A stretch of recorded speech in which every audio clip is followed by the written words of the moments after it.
what we're going to talk about this morning, unfortunately for Joseph, is not very pleasant. Okay, I told you last week that he endured a trial last week. Obviously, 17 years old. He's the favorite child. For whatever that says about Jacob as a dad. It's his favorite kid. Everybody knows it. And so his brothers hate him because he's the favorite. He's got a big red X on his back, basically. They decide that they would just rather kill him. It'd be easier that way. So generous of them. Instead, what they do is instead of killing him, they choose to sell him into slavery. All right? But I told you last week that will not be the only trial that Joseph endures. There is more that is on its way. And so we are going to kind of continue with what's going on with Joseph. And what I want you to see this week is, yes, we're going to be talking about trials again. Yes, we're going to be talking about the fact that God is with us through those trials. But what we're really looking at is how Joseph is responding to these trials as they come. Because hear me out, by no means does God ever abandon. He's always faithful. He's always with us. But as Christians, we have what I would call, I know it's almost like a corporate word. They try to use opportunity instead of a negative word. Like you have an opportunity to serve your customers as opposed to you have to, right? But as Christians, in that kind of same idea, we have an opportunity when we go through trials to respond to our God in a specific way. And it's not necessarily one that we're always inclined to do. So if you want to turn there, you can. It's Genesis 39. That's where we're going to be. Genesis 39, all the way at the front. If your page is dog-eared too, take the time to fix them. I think I left them one time for like 2 weeks, and then I was doomed from there. So Genesis 39, 1 through 6. This is where we start. It says, now Joseph, we're assuming he was not in slavery, like as far as being owned by the slave owners. We're assuming he was sold to somebody pretty quickly. He's young, he's handsome, he's strong. He worked on, he worked with sheep. He worked on a farm on land. We're assuming he was sold pretty quickly. It says, now Joseph had been taken down to Egypt. Potiphar, an Egyptian who was one of Pharaoh's officials, the captain of the guard, bought him from the Ishmaelites who had taken him there. The Lord was with Joseph so that he prospered, and he lived in the house of his Egyptian master. All right, so automatically, I just want you to go ahead and start counting as of now how many times you're going to hear the phrase. If you've ever read the book of Judges, the book of Judges constantly says the Israelites did evil in the eyes of the Lord. This is like every chapter. That's how it starts. And then again, the Israelites did evil in the eyes of the Lord. What you'll find is the same style of redundancy in the story of Joseph, in which it'll consistently say, and the Lord was with Joseph. Right? And the Lord was with Joseph. And it'll continue. And so if you want, go ahead and just make a check mark now. This is the first one. The Lord was with Joseph. All right? We now understand the Egyptian who bought Joseph was not just like a regular Egyptian. We're talking the captain of the guard, probably like second, third, fourth in command after Pharaoh. Like pretty important guy. This is the guy who gets Joseph. And the Lord is with Joseph through this process. Make sure that he prospers at the house that he was in. Understand that the Lord is still blessing Joseph. He's still showing kindness. He's having mercy and grace on Joseph, even in the midst of the problem that he is experiencing. Okay? Now, that does not mean we take away anything from Joseph. What you'll see is that Joseph is a hard worker. Joseph is responsible. Joseph has great character in what he does. And he's really, really good at administrative stuff. That's what you learn about Joseph. That's what you can see, because you'll notice this consistently happens with Joseph, where he is elevated to a specific position. So continuing in verse 3, it says, when his master saw that the Lord was with him and that the Lord gave him success in everything he did, Joseph found favor in his master's eyes and became his attendant. Potiphar put him in charge of his household, and he entrusted to his care everything he owned. From the time he put him in charge of his household and of all that he owned, the Lord blessed the household of the Egyptian because of Joseph. The blessing of the Lord was on everything Potiphar had, both in the house and in the field. So Potiphar left everything he had in Joseph's care. With Joseph in charge, he did not concern himself with anything except the food he ate. All right, so first thing I want to point out is that Joseph's character precedes him, okay? We're talking about a foreigner.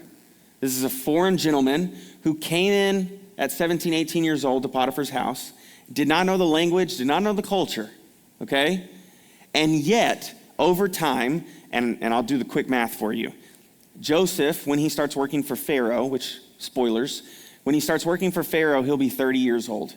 He arrives at Potiphar's around 7 or 18, and he spends 2 of those years in jail. When you do the math, he stays at Potiphar's house as his attendant somewhere around 10 to 11 years, is as long as he serves this Egyptian, okay? And so I don't know what the first years look like and, his adjustment to a new society and his situation. But over time, what happens is that this young foreign servant, right? Potiphar basically, as captain of the guard, a very important person, entrusts his entire house to him. This is how good, or this is how well Joseph works.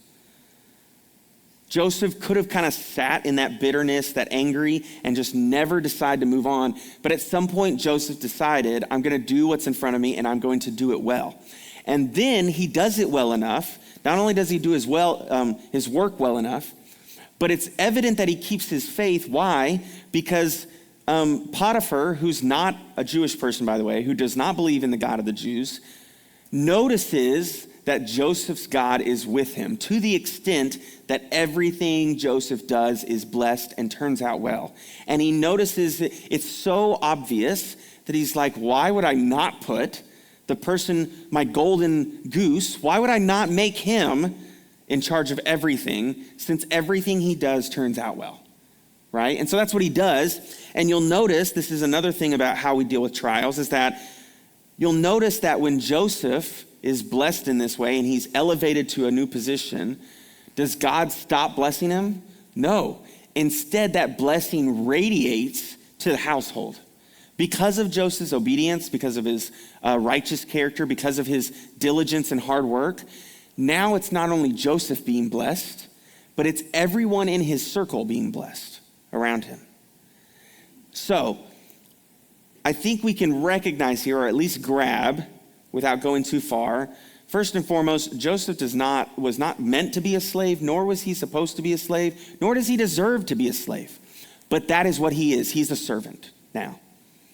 And Joseph could have approached that trial in a specific way. He could have decided to be angry, upset. We talked about this idea of like sitting in victimhood last week. He could have chosen that route, but instead what he does is he has faith in his God.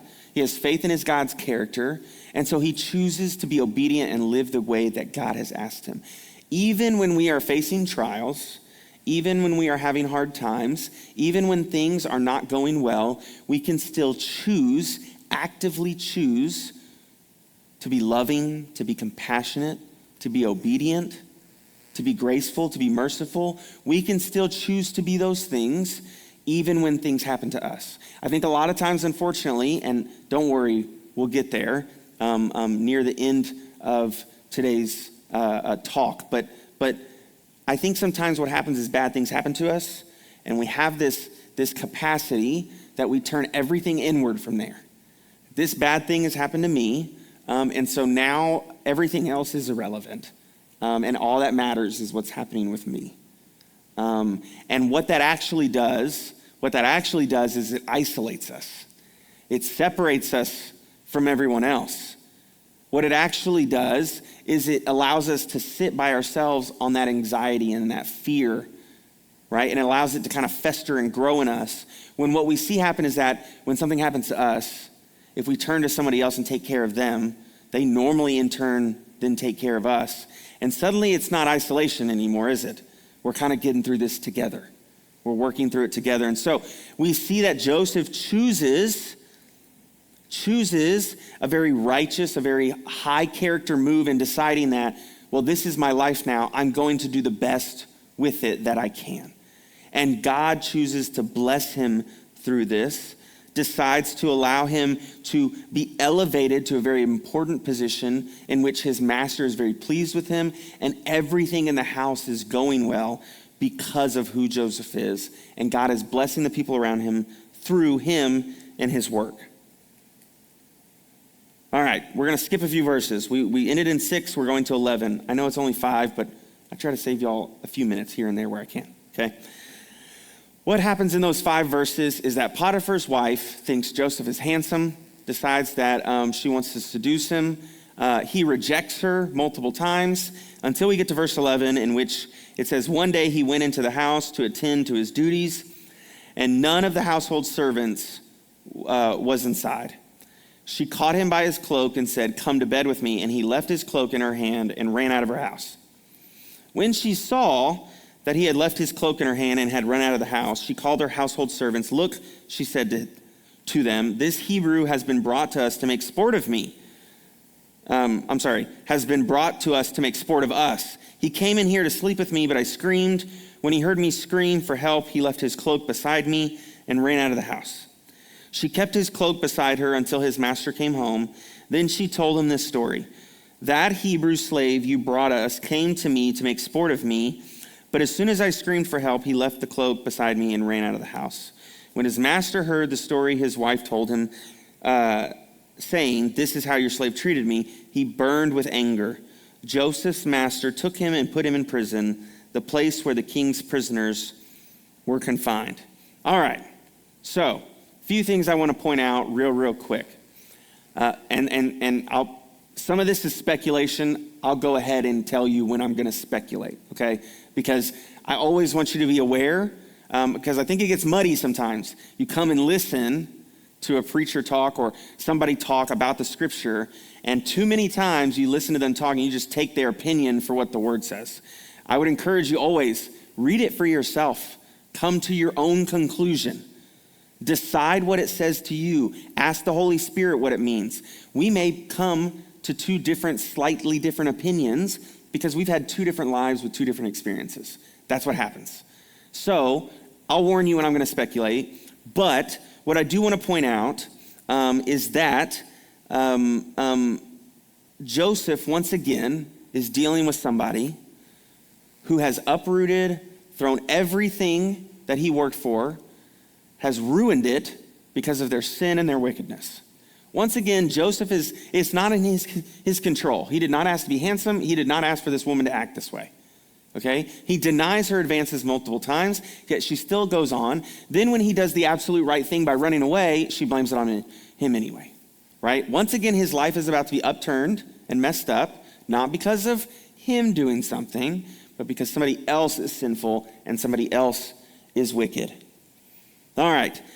Based on what's happening here, I'll say this. In Egyptian society, very much like Roman society, so to speak, relationships were like promiscuous. They were open, okay? Wasn't uncommon for a husband to sleep with somebody else, and wasn't uncommon for a wife to sleep with somebody else. So that doesn't seem to be the problem here. The problem is that it's a servant, okay? But I want you to and here's my speculation. I want you to walk through this with me. What this woman is basically saying, what Potiphar's wife is saying, let's look at the charges. She is suggesting that this young man was somehow sold into slavery at a young age and worked diligently at her house and her master's house for 11 years, only to rise to a situation in which he is in charge of everything. And while he's in charge of everything, they're prosperous and everything is going well, and he did all of that so he could somehow trick her into going to bed with him. Okay? That is what she's asserting here. And so my speculation is that part of me wonders if Potiphar's not mad at Joseph. Part of me wonders if Potiphar's upset with the situation.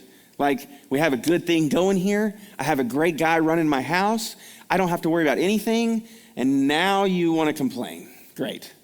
Because if I'm of any upstanding man that wants to protect my wife, what do I have to do now? I got to get rid of him. And that's the other thing that I speculate on. I wonder if Potiphar really likes Joseph because under any other circumstances, normally a servant would be killed for this action. And Joseph is not killed. Instead, he is sent to prison. I know that seems like a small blessing in disguise, but Joseph could have easily been punished by death for his actions toward Potiphar's wife, or supposed actions, and yet he is spared and sent to prison. Another way in which, though it seems kind of hidden, God is continually with Joseph. Continuing on in verse 20, it says, "But while Joseph was there in prison, the Lord was with him.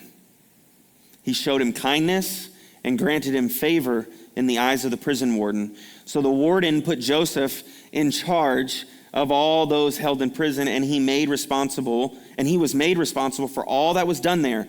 The warden paid no attention to anything under Joseph's care, because the Lord was with Joseph and gave him success in whatever he did."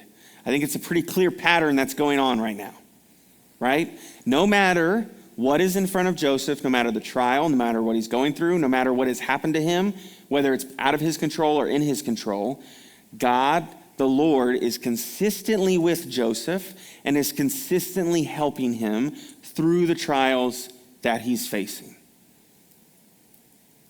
God is, I said this last week, God is not abandoning him. He's not letting him figure it out on his own.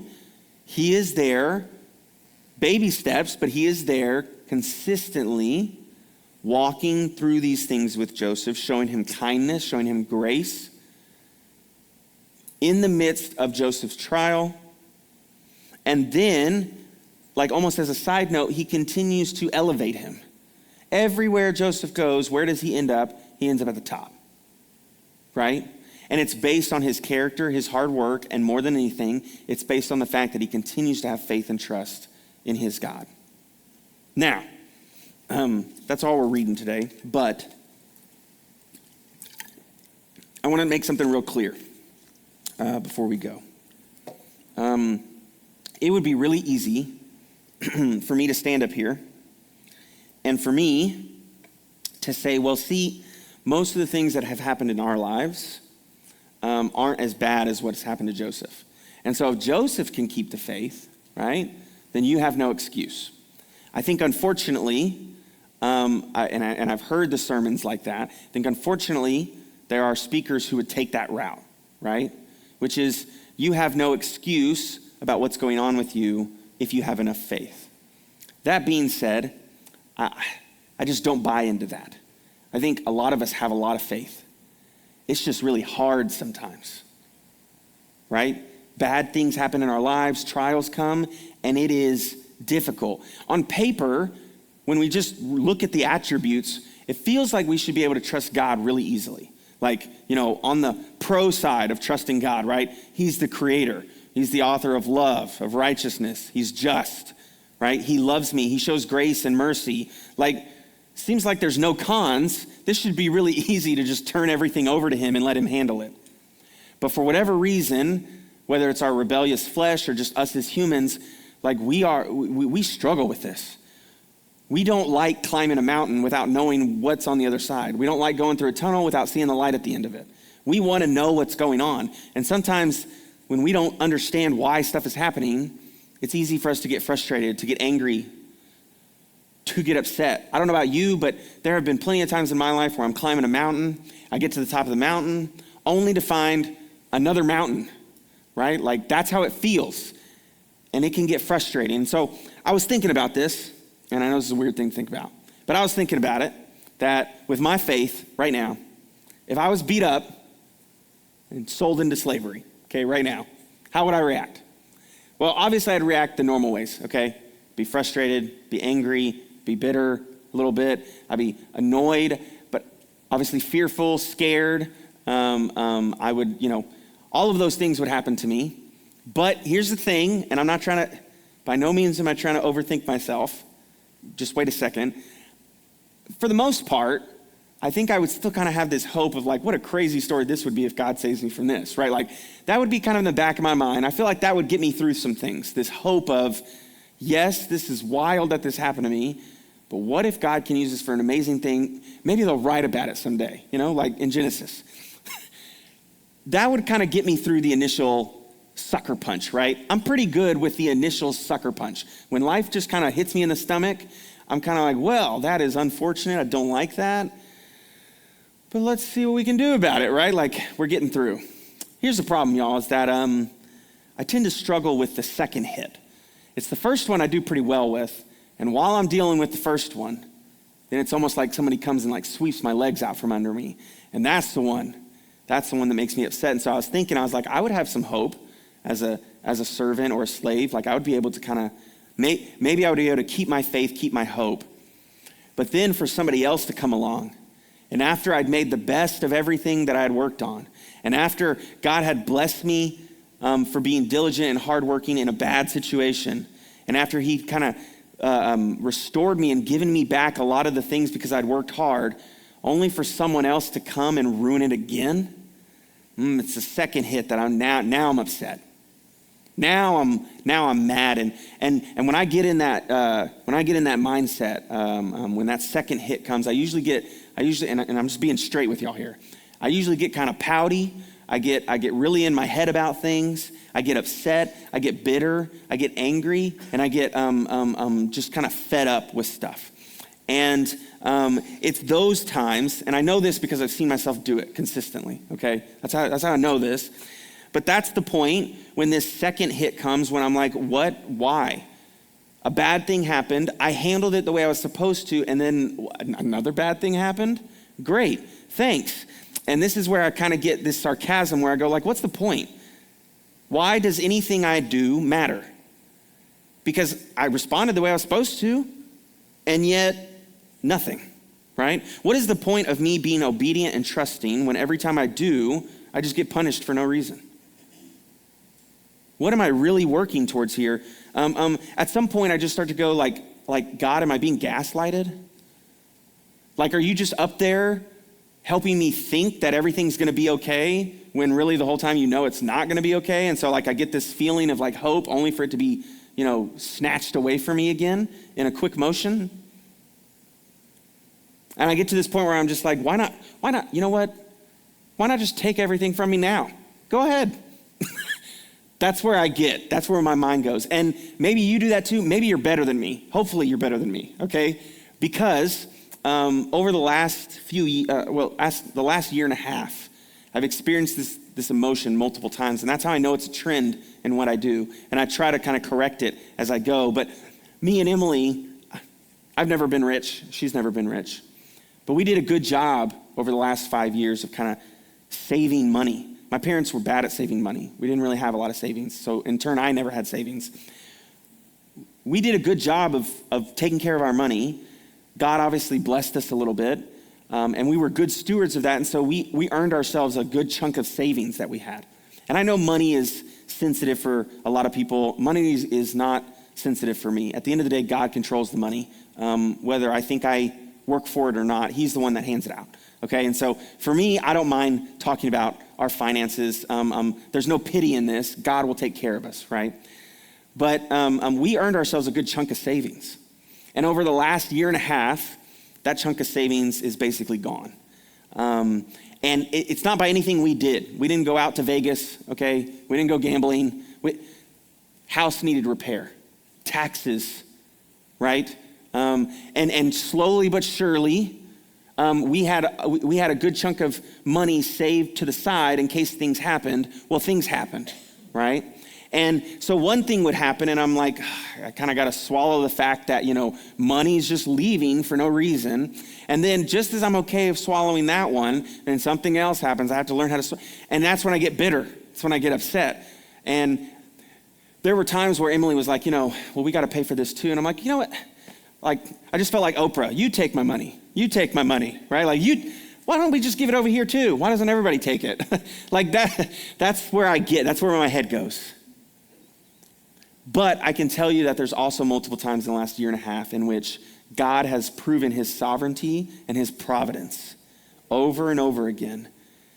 And somehow I'm the one who feels silly and foolish.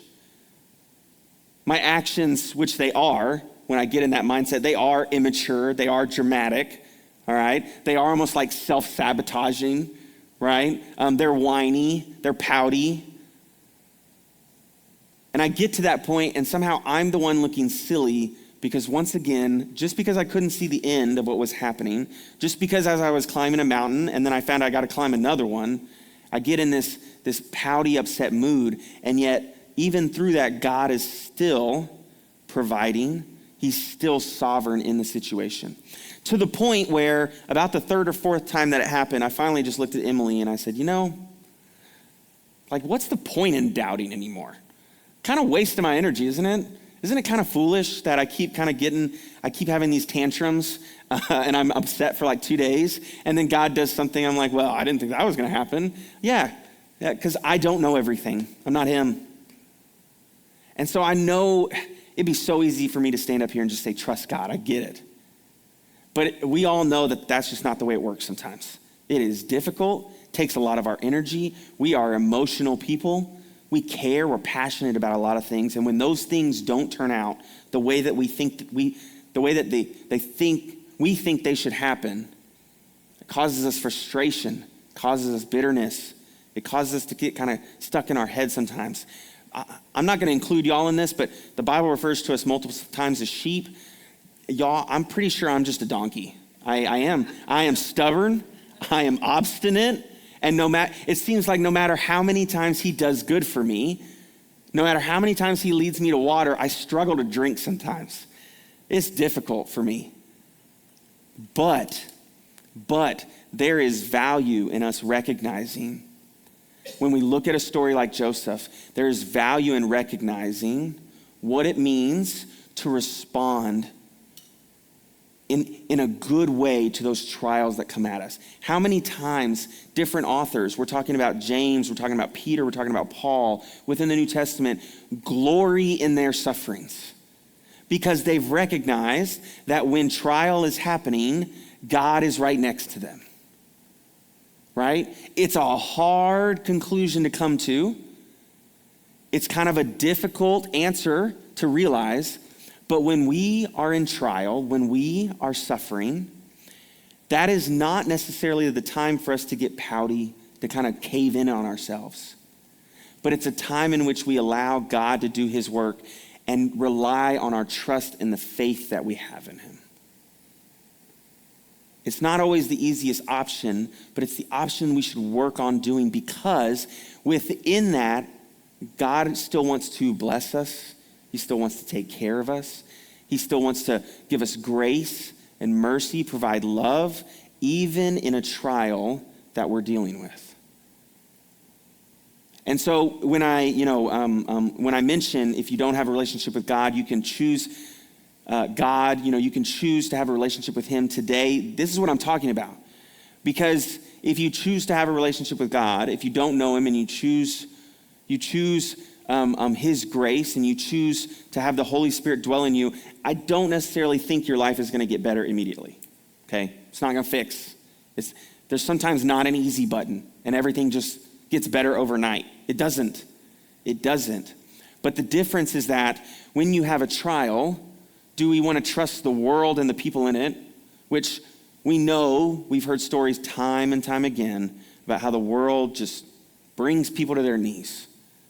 Or would you rather have a relationship with a God who's your creator, in which you can trust him, because we have plenty of evidence and stories over and over and over in which he uplifts people.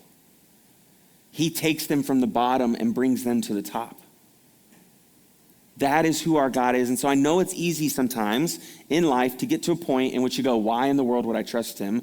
Well, my answer is this: you trust him because he has proven that he is trustworthy. That is why you should trust him. He has proven time and time and time again that he is trustworthy. He's the God who was trustworthy for Abraham. He's the God who was trustworthy for Moses. He's the God who was trustworthy for Elijah, for the Israelites while they were in the desert. And he's the same God who's trustworthy because while we were dead in our sin with no hope, he chose to send his only son to die for us on the cross. He made the sacrifice when we were no longer capable. And so I know it's easy. I know it's easy to get lost in the bad things that are happening, but I would encourage you that even when things seem unsavable, even when things seem unredeemable, that our God, the God who has earned our trust, the God who is consistently faithful, he is a master at redeeming things that seem unredeemable. and he's a master at saving things that seem unsavable. And so I would encourage that as we face those trials, don't get lost in the emotion. Don't close in on yourself, but trust and have faith in the God who has saved us time and time again and has shown up for us time and time again.